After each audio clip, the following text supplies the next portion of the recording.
দলমত নির্বিশেষে আমাদের মধ্যে মত পার্থক্য থাকবে, কিন্তু আমরা যদি চেষ্টা করি তাহলে সেই মত পার্থক্যের মধ্যে রেখে আলোচনার মাধ্যমে সেটি অনেক সমস্যার সমাধান হয়তো আমরা বের করে আনতে সক্ষম হব। কিন্তু কোনোভাবেই সেটি যাতে মত বিভেদের পর্যায়ে চলে না যায়। মত বিভেদ হলে জাতিকে বিভক্ত করে ফেললে কি হতে পারে আমরা দেখেছি। আজকে সেই জন্যই অনেকের মুখে অনেক হতাশার কথা আমরা শুনি, কিন্তু তারপরেও আসার কথা হচ্ছে যে তাদের কাছে ভবিষ্যতের চিন্তাও আছে, ভবিষ্যতের পরিকল্পনাও আছে। এখানে একজন বক্তা বলেছেন, পানির কথা বলেছেন। ওনার সাথে আমার কিছুদিন আগে কথা ছিল, ওনার কাছে সামনে আমি আরও বিষয় তুলে ধরেছি। আমার দেশে ফিরে আসার পরে আমি যে কবার আমার বাইরে যাওয়ার একটু বেশি সুযোগ হয়েছে, আমি সাভারে গিয়েছিলাম, আরও কয়েকটি জায়গায় গিয়েছিলাম। আমার কাছে মনে হয়েছে নতুন প্রজন্ম একটি গাইডেন্স চাইছে, নতুন প্রজন্ম একটি আশা দেখতে চাইছে। শুধু নতুন প্রজন্ম না, আমার কাছে মনে হয়েছে প্রত্যেকটি প্রজন্মই মনে হয় কিছু একটি গাইডেন্স চাইছে। আমরা যারা রাজনীতিবিদ করি আমাদের কাছে হয়তো অনেক প্রত্যাশা, সকল প্রত্যাশা হয়তো বা পূরণ করা সম্ভব নয়, কিন্তু আমরা রাজনীতিবিদরা যদি 1971 সাল,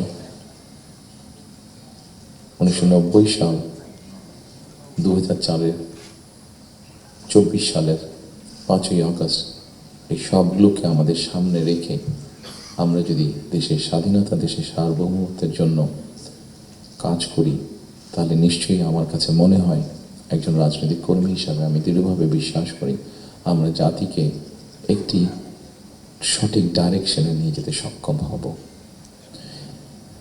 আমি জানি না এটা কতটুকু রিলেটেড, একটি ছোট ঘটনা আপনাদের সামনে তুলে ধরতে চাই। আমাকে চিকিৎসার জন্য এই দেশ থেকে 2008 সালে চলে যেতে হয়েছিল যুক্তরাজ্যে।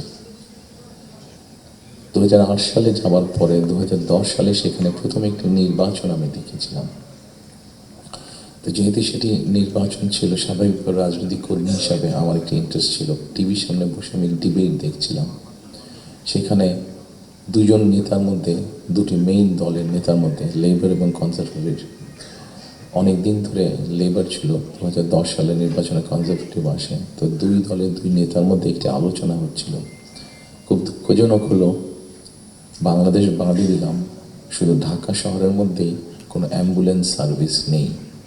গত 54-55 বছরে আমরা মানুষের চিকিৎসা সেবার জন্য অ্যাম্বুলেন্স সার্ভিস গড়ে তুলতে সক্ষম হইনি। এটি খুব দুঃখজনক ব্যাপার। তো এই অ্যাম্বুলেন্স সার্ভিস নিয়ে দুই নেতার মধ্যে তখন কথা হচ্ছিল। খুব সম্ভবত তখন যতটুকু আমার মনে আছে, তখন এমার্জেন্সির জন্য অ্যাম্বুলেন্স সার্ভিস কল করলে 20 মিনিটের মতন সময় লাগতো আসতে অ্যাম্বুলেন্সের। একজন বলছে 20 মিনিট লাগে, এটাকে আমরা 19 মিনিট করবো। আরেকজন বলছিল যুক্তিতর্ক দিয়ে যে 20 মিনিট লাগে, এটাকে আমরা 15 মিনিটে নিয়ে আসবো। অর্থাৎ একজন 1 মিনিট কমাচ্ছে, একজন 5 মিনিট কমাচ্ছে। এই কাজটি তারা তাদের জনগণের জন্যই করতে চাইছে। আমার মনে হয় এখানে যেটা একটু আগে মাহফুজ আলম সাহেব যে পানির কথাটি বললেন, খুব সঠিকভাবে বলেছেন। ঠিক এখন যেভাবে চলছে এইভাবে যদি চলে, আমার যতটুকু ধারণা আগামী 10 থেকে 15 বছর, হার্ডলি 20 বছর পরে ঢাকা শহরে কোনো জায়গায় থেকে পানি আমরা পাবো না। আমাদের বুড়িগঙ্গা নদী সম্পূর্ণ রকম পলিউটেড, 100% পলিউটেড। শীতলক্ষা নদী 50%-এর মতন পলিউটেড। এখন মেঘনা নদী থেকে পানি আনার চেষ্টা করা হচ্ছে, আসছে বোধহয় একটা প্রজেক্ট কাজ হচ্ছে, কিন্তু এটার পানিও আগামী 10 থেকে 15 বছরের মধ্যে পলিউটেড হয়ে যাবে। ঢাকা শহরে যে 3.5 কোটি মানুষের মতন মানুষ বাস করছে, এদের কেউ পানি পাবে না। পানির অপর নাম জীবন। সারা দেশে যদি এই সমস্যা শুরু হয়, তাহলে বিষয়টি কত ভয়াবহ হতে পারে। আমার মনে হয় এইরকম বিষয়গুলি নিয়ে বোধহয় এখন আলোচনা হওয়া উচিত, সেটি সংসদে হোক, সেটি বিভিন্ন সেমিনারে হোক। কারণ তা না হলে একটি ভয়াবহ ভবিষ্যৎ আমাদের সামনে অপেক্ষা করছে হয়তোবা, which is very unwanted. সম্মানিত উপস্থিতিবৃন্দ, একই সাথে আমরা যদি একটু খেয়াল করে দেখি, আমাদের 20 কোটির মতন মানুষ এই দেশে, এবং এই দেশে 20 কোটি মানুষের মধ্যে একটি বড় অংশ হচ্ছে তরুণ সমাজের সদস্য। এই তরুণ সমাজের সদস্যদেরকে বিভিন্নভাবে আমাদেরকে উপায় বের করতে হবে কীভাবে তাদের কর্মসংস্থানের ব্যবস্থা, সেটি দেশের ভিতরে হোক, সেটি দেশের বাইরে হোক। আমরা যদি এটি সক্ষম না হই এই কাজটি করতে, তাহলে আমরা 5ই আগস্ট বলি, 90-এর আন্দোলন বলি, 1971 সালের স্বাধীনতা যুদ্ধ বলি, আমাদের মনে হয় খুব সম্ভবত প্রত্যেকটি প্রত্যাশা ধ্বংস হয়ে যাবে। এখানে একজন সংবাদকর্মী, নারী সংবাদকর্মী, নারীর নিরাপত্তা বা নিরাপত্তা নিয়ে কথা বলেছেন উনি। আমরা মনে করি নিরাপত্তা শুধু নারীর না, নারী পুরুষ উভয়ের ক্ষেত্রে হওয়া উচিত। ছোট যদি একটি এক্সাম্পল দিই, খুব সম্ভবত বাংলাদেশে বছরে 7,000-এর মতন মানুষ, খুব সম্ভব গত বছর 7,000-এর মতন মানুষ রোড অ্যাক্সিডেন্টে মারা গিয়েছে। আমার কাছে বিষয়টি খুব অস্বাভাবিক লাগে। আমার ধারণা আপনারা যদি একটু চিন্তা করেন, আপনাদের প্রত্যেকের কাছে বিষয়টি অস্বাভাবিক লাগবে, কিন্তু ঘটনাটি ঘটছে, কোনো বছর বেশি, কোনো বছর কম। এই অস্বাভাবিক ঘটনাটি কেন ঘটবে?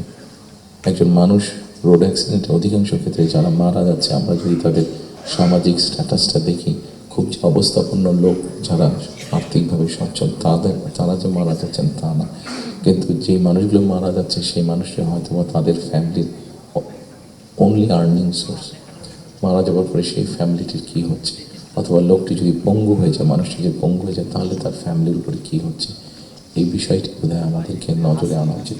এরকম অনেকগুলো বিষয় আছে, যে বিষয়গুলো আমার মনে হয় রাজনৈতিক দলগুলোর মধ্যে চিন্তা ভাবনা হওয়া উচিত। এখানে শাইখ সিরাজ সাহেব বসে আছেন, ওনার একটি বিখ্যাত প্রোগ্রাম আছে কৃষি সংক্রান্ত। আমাদের দেশে কৃষকদের কি অবস্থা এখন, সেই বিষয়টি বোধহয় আমাদেরকে বিবেচনা করা উচিত। উনি ভালো বলতে পারবেন, আমার যতটুকু ধারণা আছে যে মানে সরাসরি জমিতে কৃষিকাজের সাথে জড়িত জমির মালিক এরকম কৃষকের সংখ্যা প্রায় 1.5 কোটির মতন সারা বাংলাদেশে, 1,50,00,000-এর মতন। এর মতো ডিফারেন্ট ক্যাটাগরির কৃষক আছে। এই কৃষকদের বিভিন্ন অসহায়ত্বের নিউজ আপনাদের সংবাদপত্রে প্রকাশ হয়, বিভিন্ন সময় আপনাদের খবরেই প্রকাশিত হয়েছে, বিভিন্ন সময় সেটি ইলেকট্রনিক মিডিয়া হোক, সেটি মেইন মিডিয়া, প্রিন্টেড মিডিয়াতেই হোক, প্রকাশিত হয়েছে। এদের ব্যাপারে আমি আমার বিগত সরকারের কথা বলবো, আমার দলের বিগত সরকারের কথা বলবো। সেই সরকার বিভিন্ন সময় বিভিন্ন পদক্ষেপ গ্রহণ করেছে। এত বিশাল সংখ্যক মানুষ, যারা 20 কোটি মানুষের খাওয়া পড়ার ব্যবস্থা করছে, খাওয়ার অন্যের সংস্থান করছে, সেই এত বড় সমাজটাকে কীভাবে সাপোর্ট দেওয়া যায়, তাদের হয়তো সেভাবে বলার সুযোগ নেই। এখানে আপনারা সংবাদপত্রের যারা কর্মী আছেন, আপনারা আপনাদের কিছু সমস্যার কথা বলেছেন। আপনাদের সমস্যাটা আমাদের জন্য শুনতে জানতে সহজ হয়, বিকজ আমাদের জন্য একটা ভেন্যু আছে যেখানে আমরা আলাপ করতে পারি। কিন্তু ওই কৃষকগুলো যাদের কোনো ভেন্যু নেই, যারা এরকম একটা প্রোগ্রাম অর্গানাইজ করতে পারছে না, তারা কীভাবে বলবে কথাগুলো? কাজে তাদের কথাটা তো আমাদেরকে জানতে হবে। কাজে এই বিষয়টি, সম্মানিত উপস্থিতিবৃন্দ, আমার মনে হয় এই সকল এরকম আরও অনেকগুলো বিষয় আছে। আমরা নারীর স্বাধীনতার কথা বলছি। বেগম রোকেয়া নারীর শিক্ষার জন্য আন্দোলন করেছিলেন। মরহুমা বেগম খালেদা জিয়া নারীদের শিক্ষার ব্যাপারটা নিশ্চিত করেছিলেন। পরবর্তীতে আগামী নির্বাচনে ইনশাল্লাহ জনগণের ম্যান্ডেট নিয়ে আমরা সরকার গঠনে সক্ষম হলে আমাদের একটি পরিকল্পনা রয়েছে, এই যে নারীরা শিক্ষিত হয়েছে এদেরকে অর্থনৈতিকভাবে স্বাবলম্বী করে গড়ে তোলা। একটু আগে আমি যে ফ্যামিলি কার্ডটা বলেছিলাম, সেটির লক্ষ্য বা উদ্দেশ্য হচ্ছে সেটাই, এই নারী সমাজকে গড়ে তোলা। আমাদের হিসাব মতে বাংলাদেশে 4 কোটি ফ্যামিলি আছে। আমরা যদি পরিবার হিসাবে ভাগ করি, এবারে যে একটি পরিবারে 5 জন করে সদস্য ধরা হয়েছে। আমরা এই ফ্যামিলি কার্ডটি আপনাদের সামনে একটু তুলে ধরতে চাইছি, আমাদের পরিকল্পনাগুলো। কারণ এখানে একজন সাংবাদিক উল্লেখ করেছেন যে 25 তারিখে যখন আমি এসেছি, আমি একটি কথা বলেছিলাম মার্টিন লুথার কিংয়ের মতন, আই হ্যাভ এ ড্রিম, যেমন বলেছিল 62 বছর আগে মার্টিন লুথার কিং। আমি বলেছিলাম আই হ্যাভ এ প্ল্যান।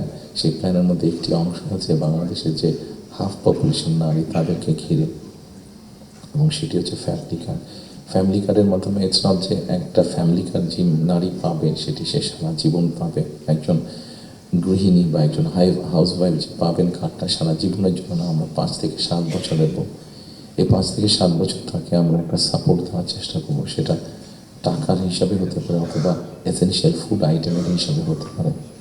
কারণ আমরা দেখেছি যে একজন নারী, একজন স্ত্রীকে বা একজন গৃহিণীকে যদি একটি সাপোর্ট দেওয়া হয়, সেটি সে তার ফ্যামিলির জন্য সঠিকভাবে খরচ করে দেন একজন পুরুষ।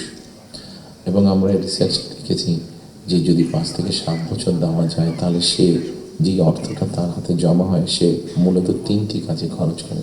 প্রথমত তার ফ্যামিলির স্বাস্থ্যের পেছনে, দ্বিতীয়ত তার ফ্যামিলির ছেলেমেয়েদের শিক্ষার পিছনে, তৃতীয়ত সে যে অর্থটা জমা করতে পারে সেটি সে ছোটো ছোটোভাবে ইনভেস্ট করে।